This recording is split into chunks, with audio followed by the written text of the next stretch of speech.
Okay जी, तो हम chronic suppurative otitis media पढ़ रहे थे, जिसमें हमने उसकी ट्यूबोटिम्पैनिक टाइप की पैथोलॉजी और एटियोलॉजी लास्ट वीडियो में कर ली थी। अब हम चलते हैं क्लिनिकल फीचर्स और ट्रीटमेंट की तरफ। सबसे पहले क्लिनिकल फीचर्स देख लेते हैं। उनमें आ जाएगा ईयर डिस्चार्ज। ईयर डिस्चार्ज हमें कैसा देखने को मिल रहा होगा? एक तो नॉन ऑफेंसिव होगा, मतलब कोई स्मेल नहीं आ रही होगी, फॉल स्मेलिंग नहीं होगा, और वो इन नेचर म्यूकोइड भी हो सकता है या फिर म्यूकोप्यूलेंट भी हो सकता है। मतलब सिंपल म्यूकस टाइप हो सकता है, जैसे पतला सा पानी की तरह, ठीक है, या फिर साथ में हमें पस भी देखने को मिल सकती है, हम कहेंगे म्यूकोप्यूलेंट है। और वो डिस्चार्ज कॉन्स्टेंटली भी निकल सकता है या फिर इंटरमिटेंटली भी निकल सकता है। वो डिपेंड करता है कि अगर हमारा अपर रेस्पिरेटरी ट्रैक्ट इन्फेक्शन चल रहा है, वहाँ से अगर हमारा इन्फेक्शन स्टेशन ट्यूब से मिडल एरिया में गया तो कॉन्स्टेंटली निकल रहा होगा, या फिर हमारे कान में अगर सुराख है, आपको पता है सेंट्रल परफोरेशन है, अगर वहाँ से पानी कान में चला जाएगा तो फिर भी हमें कॉन्स्टेंटली डिस्चार्ज देखने को मिलेगा। उसके बाद हमारी आ जाएगी हेयरिंग लॉस। ठीक है, हेयरिंग लॉस भी कौन सी टाइप की होगी? Conductive hearing loss. आप लोगों को पता है कि एक्सटर्नल ईयर कनाल से लेकर मिडिल ईयर तक जो भी मसले आएंगे वो कंडक्टिव हेयरिंग लॉस ही करेंगे, और 50 डेसिबल से कम की ही हेयरिंग लॉस मोस्टली देखी गई है। और उसके बाद ना इसके अंदर एक राउंड विंडो शील्डिंग इफेक्ट देखा गया है। मिसाल के तौर पे अगर आपका पेशेंट प्रेजेंट किया है, आपने कहा चलो मैं आपका ना जो म्यूकोप्यूलेंट डिस्चार्ज है ना वो मैं रिमूव कर देता हूँ, ठीक है, तो मतलब आपका इन्फेक्शन कंट्रोल में आ जाएगा। लेकिन पेशेंट का जब आप वो रिमूव कर दोगे पस, तो उसको और भी कम सुनाई देना शुरू हो जाएगा। जब पस प्रेजेंट थी उसको ज़्यादा सुन रहा था, जब आपने वो पस निकाली उसको कम सुनना शुरू हो गया। इसको कहते हैं हम राउंड विंडो शील्डिंग इफेक्ट। इस फिनोमेना को समझ लेते हैं। मिसाल के तौर पे आपको पता है सेंटर में हमारी परफोरेशन हुई है टिम्पैनिक मेम्ब्रेन के अंदर, ठीक है। अब यहाँ पे हमारा इतना फ्लूइड प्रेजेंट था, जिसको हम कहते हैं म्यूकोप्यूलेंट डिस्चार्ज है या फिर म्यूकोइड डिस्चार्ज है, ठीक है। उसने जो हमारी राउंड विंडो से नीचे उसको कवर किया हुआ था फ्लूइड ने। ऊपर ओवल विंडो हमारी बिल्कुल सही है, बाहर वाली साइड पे है, यहाँ से साउंड वेव्स आ रही हैं, ठीक है, ट्रैवल कर रही हैं और जा रही हैं हमारे कोकलिया के तक, ठीक है, तो हमें सही सुन रहा था। लेकिन जब हमने ये फ्लूइड रिमूव कर दी है, ठीक है, अब जो हमारी साउंड वेव्स बाहर से आएंगी ना वो आगे हमारी यहाँ पे भी टकराएंगी, राउंड विंडो पे भी, और जाके यहाँ से स्टेपी मैली सिंकल स्टेपी से जाके ओवल विंडो पे भी टकरा रही होंगी। तो ये दोनों एक दूसरे का इफेक्ट कैंसिल कर देंगे। आपको पता है ना एंडोलिम्फ होता है तो एक ही ट्यूब है सारी, अगर दोनों तरफ से वेव्स आएगी तो एक दूसरे का इफेक्ट कैंसिल आउट हो जाएगा और उसको सुनना कम शुरू हो जाएगा। जिसको हम कहेंगे ये राउंड विंडो शील्डिंग इफेक्ट है।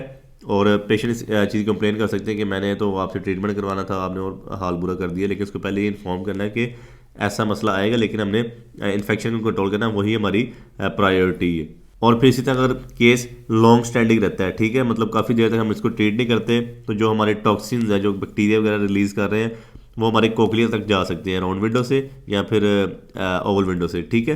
तो फिर हमें mix type of hearing loss देखने को मिलेगा। मतलब अब हम हमारा सेंसोन्यूरल हेयरिंग लॉस भी हो जाएगा और साथ में आपको पता है कंडक्टिव हेयरिंग लॉस तो चल ही रहा है।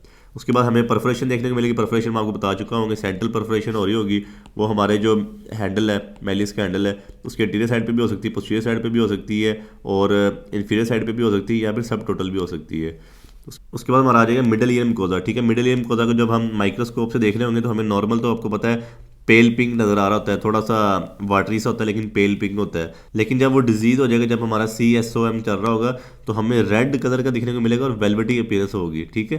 तो और कुछ केसेस के अंदर में पॉलिप भी देखने को मिल सकता है। पॉलिप मैं आपको लास्ट वीडियो में बता चुका हूँ पॉलिप के क्यों बन रहा होता है। उसके बाद हमने असेसमेंट कैसे करनी है। सबसे पहले तो हम माइक्रोस्कोप से देखने की कोशिश करेंगे। माइक्रोस्कोप से हम तब देखने की कोशिश करेंगे जब जो हमारा टिम्पैनिक मेम्ब्रेन के अंदर परफोरेशन है ना वो बड़ी है, इजीली हम इन्वेड करके अंदर जाके देख सकते हैं। उस कंडीशन के अंदर माइक्रोस्कोप यूज़ करेंगे, ठीक है। और हमें ग्रैनुलेशन टिश्यू देखने को मिलेगा। ग्रैनुलेशन टिश्यू बस बेसिकली यही कि ऑडिमेटस जो आपको पता है अंदर मिकोजा वगैरह मैं आपको लास्ट वीडियो में समझा चुका हूँ, वही चीज़ है, ठीक है। और हमें परफोरेशन देखने को मिलेगी, परमानेंट परफोरेशन। परमानेंट परफोरेशन में क्या हो रहा है, जो हमारी स्किन आ रही है मिडल स्किन, ठीक है, वो हमारे अंदर वाले मिकोजा के साथ ज्वाइन हो रही होगी, सेंटर में हमारा फिब्रस लेयर होगी। मैं आपको लास्ट वीडियो में पढ़ा चुका हूँ। परमानेंट परफोरेशन देखने को मिलेगी। फिर हमारी टिम्पैनोसिक्लोसिस भी देखने को मिल सकती है। टिम्पैनोसिक्लोसिस के अंदर हमें वाइट चक्की डिपॉजिट्स देखने को मिलेंगे। बताया था ना आपको, हाइलाइनाइजेशन हो रही है, फिर कैल्सिफिकेशन हो रही है, उसकी वजह से हमें वाइट चक्की डिपॉजिट्स देखने को मिल रहे होंगे बोन्स के ऊपर, ओवल विंडो पे, राउंड विंडो पे और प्रोमोटरी वगैरह पे। और हो सकता है कि ओसिकुलर चेन भी डिस्टर्ब हुई हो, जो हमारी चेन है वो टूटी भी हो सकती है, नेक्रोसिस भी हो सकती है। लेकिन मोस्टली केसेस के अंदर ये वाली कॉम्प्लिकेशन नहीं आ रही होती। कुछ केसेस के अंदर नेक्रोसिस थोड़ी बहुत देखी गई है, जो लॉन्ग प्रोसेस ऑफ इंकस है ना उसकी थोड़ी बहुत नेक्रोसिस देखने को मिली है।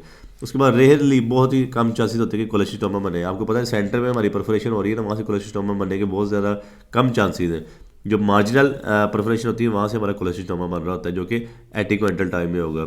और फिर जब हम ऑडियोग्राम करेंगे तो हमें पता चलेगा कि कौन सी टाइप का हेयरिंग लॉस है। मोस्टली तो कंडक्टिव हेयरिंग लॉस होगा, कुछ केसेस के अंदर mix type of hearing loss भी हो सकता है। उसके बाद हम देखेंगे डिग्री ऑफ हेयरिंग लॉस कितनी है, कितने डेसिबल का हेयरिंग लॉस है, ठीक है। उसके बाद कल्चरल सेंसिटिविटी करेंगे, जो पस वगैरह कान से निकल रही है उसको लेंगे, उसका कल्चरल सेंसिटिविटी करेंगे, फिर स्पेसिफिक एंटीबायोटिक्स ड्रॉप्स देंगे ताकि हम अचीव कर सके, बैक्टीरिया को किल कर सके।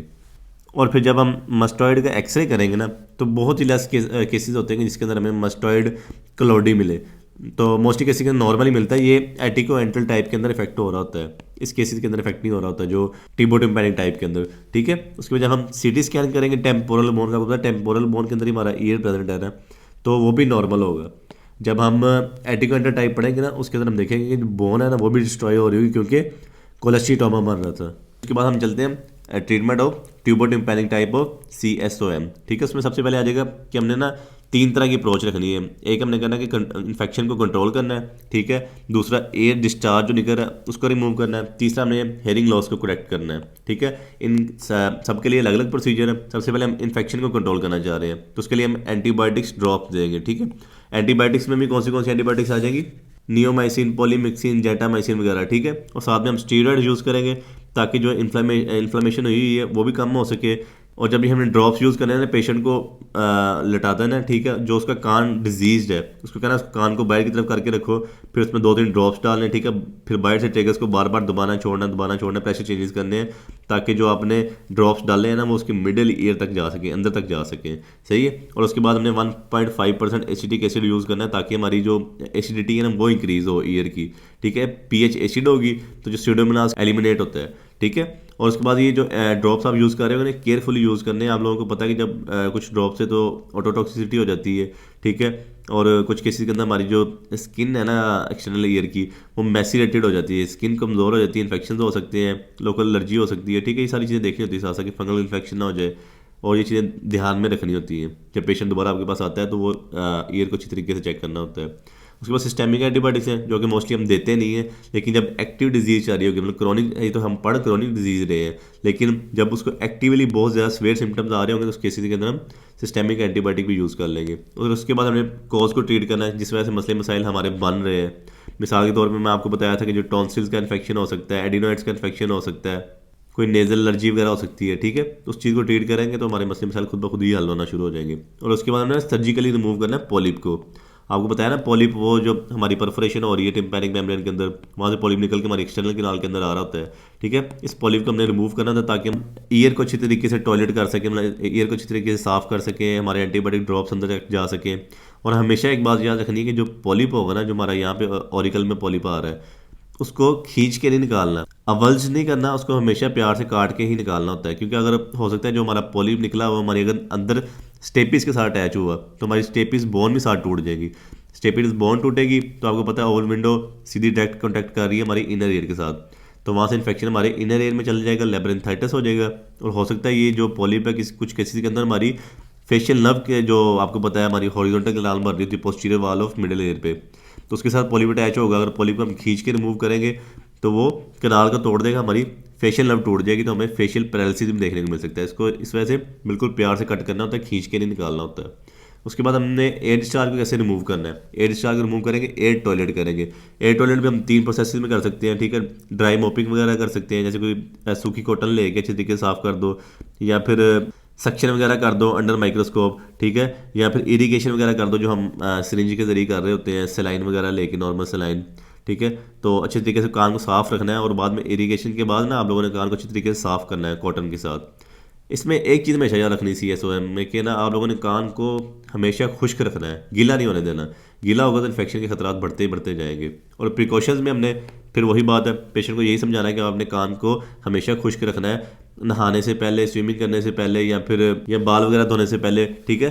आपने कानों में ना एयर प्लग दे दिया करने हैं, या फिर जो रबर के इंसर्ट्स होते हैं ताकि पानी कान में ना जा सके और हमारा कान खुश्क रहेगा इस तरह।